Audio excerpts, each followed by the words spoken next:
Hello, my friends. This is Professor Anil Gupta. Today, I shall discuss with you a very important clinical topic related to biochemistry, that is, phenylketonuria. Phenylketonuria is an inborn error of phenylalanine metabolism. Before we discuss the pathophysiology and clinical manifestation of phenylalanine, we shall have a look on the normal physiological as well as biochemical process of conversion of phenylalanine into non-essential amino acid, that is tyrosine. So let me assert that is the phenylalanine is an important essential amino acid, is an essential amino acid and is an aromatic amino acid. The two characteristics are attributed to phenylalanine, and phenylalanine through a process of hydroxylation is converted to a non-essential amino acid. So this pointer is in red color, indicates it's an tyrosine, and this is a phenylalanine.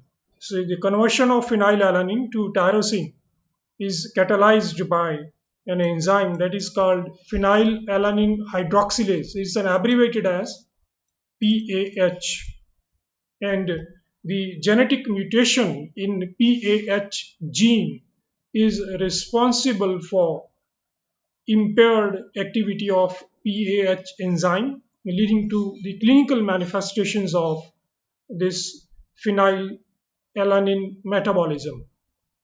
And so coming back to the normal biochemical pathway of phenylalanine, here is a diagram as an arrow indicate this phenylalanine is converted into tyrosine, and the reaction it requires the presence of a molecular oxygen and a coenzyme, that is a tetrahydrobiopterin.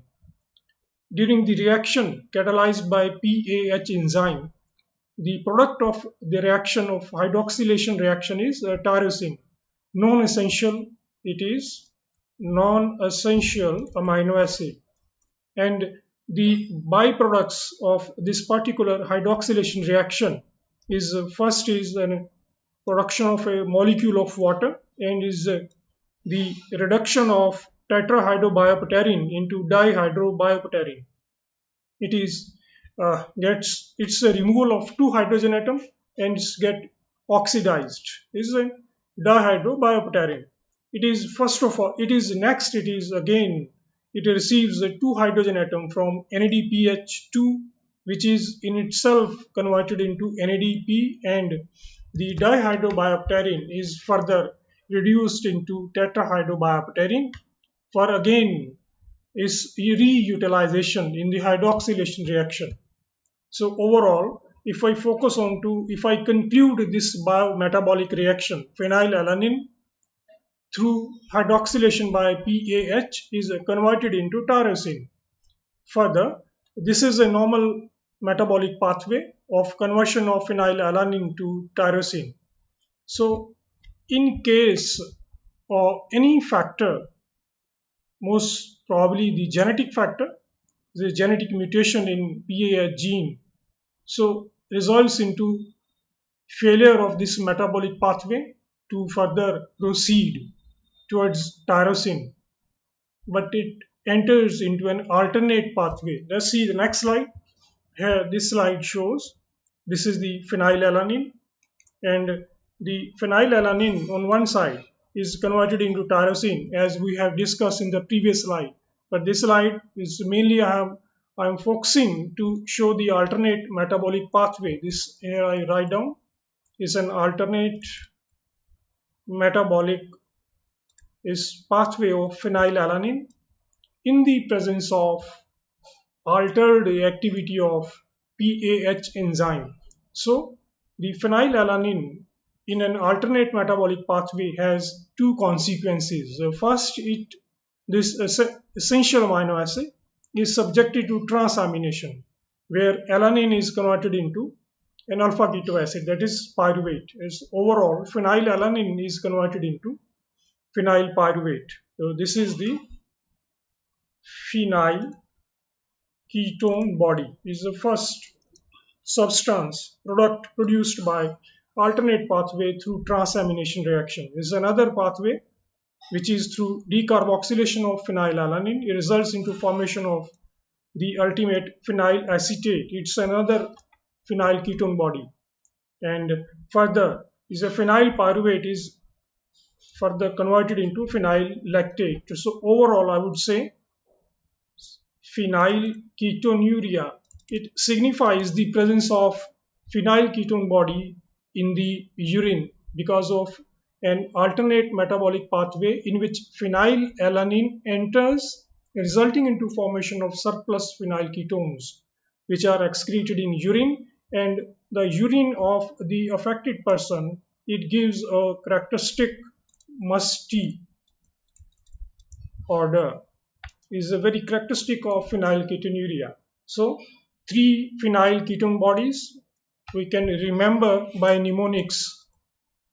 Phenyl ketone bodies we can remember by mnemonics, that is PAL, that is phenyl pyruvate, phenyl acetate, phenyl lactate, owing to which the phenylketonuria manifestations are seen.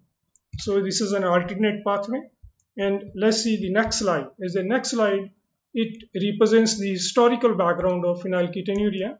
As first of all, the characteristic of clinical manifestations of this particular disorder was taken down, was observed, noticed by a Norwegian physician, Esbon Falling, in 1934, and also termed as a falling disease. The physician noted a characteristic musty disorder in two brothers who suffered intellectual disabilities, and he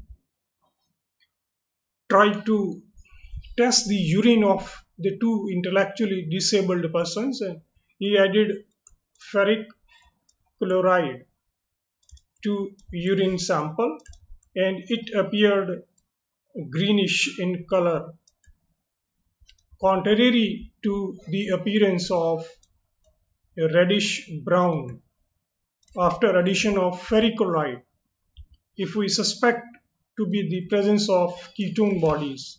Contrarily, the urine developed a greenish, dark greenish color.